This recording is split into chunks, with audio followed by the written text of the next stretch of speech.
Hi everyone, welcome back to my channel Investor Happy. Halo semua, video kali ini kita akan bahas lagi ya salah satu emiten yang kinerjanya cukup bagus ya kalau kita bandingkan secara year on year per kuartal 1 dari 2002 dengan 2021 kemarin ya, ini cukup signifikan ya untuk kenaikan dari rugi menuju ke cuan ya secara kuartal year on year ya.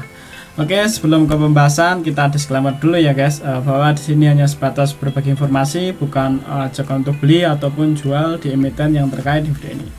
Oke, dengan kode sahamnya namanya BES ya, atau Bekasi Fajar Industrial Estate ya. Ini salah satu perusahaan ya yang pengembang kawasan industri ya. Nah ini dia di daerah Bekasi guys ya. Dia ada ini salah satu pemegang sahamnya PT Agro Manunggal, ini sekitar 40%. Berikutnya ada masyarakat 41%. Berikutnya ada Daiwa House Industrial Code Limited ya 10%. MKS Clean Repo, ternyata ada repo juga sini ya 7% ya. Oke ya, kita garis bawahi di sini ada repo ya, Clean Repo ya. Nah untuk realnya individu sekitar 23% ya guys ya. Berikutnya ada perusahaan 1%. Berikutnya ada asuransi ya. Nah dan berikutnya lagi lain-lainnya ada 8%. Kalau kita lihat foreign-nya, foreign atau asingnya, nah ini yang paling banyak perusahaan ya sekitar 10%. Berikutnya ada sekuritas, berikutnya ada lainnya, berikutnya ada individu ya, individu sedikit, berikutnya ada dana pensiun ya. Oke, seperti ini ya kurang lebih untuk pemegang sahamnya. Dari dulu EPO-nya di 170 ya 2012 sekitaran ini ya. Oke, kita akan coba ke laporan keuangan dulu. Ini pakai kuartal 1 2002 ya, karena kuartal 2 belum muncul. Nah kita lihat untuk asetnya sekitar 6,1 triliun ya untuk asetnya per 31 Maret 2002. Kalau kita bandingkan per 31 Desember 2021 ya, atau kuartal 4 nya ini sekitar 6,046 triliun ya. Jadi naik sekitar ini ya 130 miliaran ya untuk kenaikan dari asetnya ya, dari BES ini.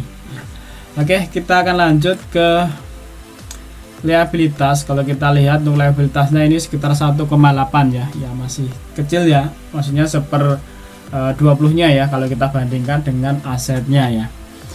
Untuk liabilitasnya 1,8 ya, kalau kita bandingkan kuartal 4 kemarin itu sekitar 1,7, jadi naik ya sekitar 100 miliaran ya untuk kenaikan dari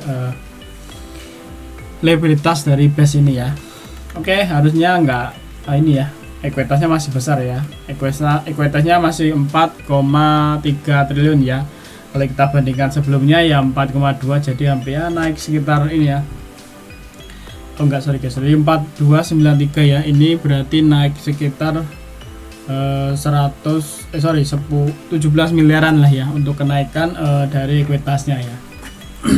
Oke, ini yang penting untuk kita pendapatan. Nah ini per 31 Maret dan ini per 21 ya, jadi ini secara kuartal year on year ya bandingannya. Jadi kalau kita lihat perbandingan kuartal 1 2002 ini 73 miliar ya. Kalau kita bandingkan kuartal 1 2002 itu 36, jadi hampir separohnya ya, separohnya dari pendapatannya, jadi naik 100% ya untuk pendapatannya setelah kuartal year on year-nya ya.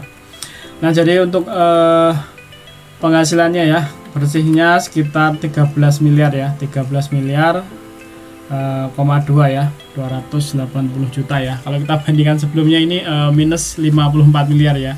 Jadi ini wow signifikan banget ya kalau untuk dari secara year on year ya. Kita bandinginnya dari rugi ya, per kuartal kemarin itu rugi dan ini naik sekitar cuan 13 miliar ya.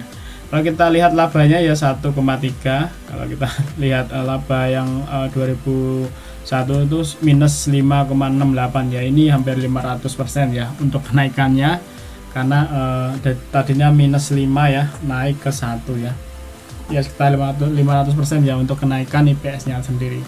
Sebenarnya ini potensi turnaround guys ya, perusahaan ini. Jadi nanti kita lihat di chartnya aja ya, dan sambil nunggu di kuartal kedua seperti apa. Dan ini kurang liquid ya. Nah, kita lihat untuk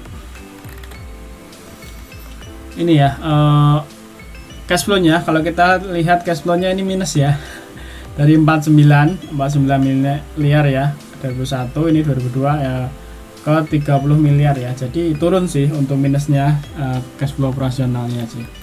Untuk pendanaan investasi sama ya, minusnya dari 29 ke 7 ya, minusnya semakin turun sih.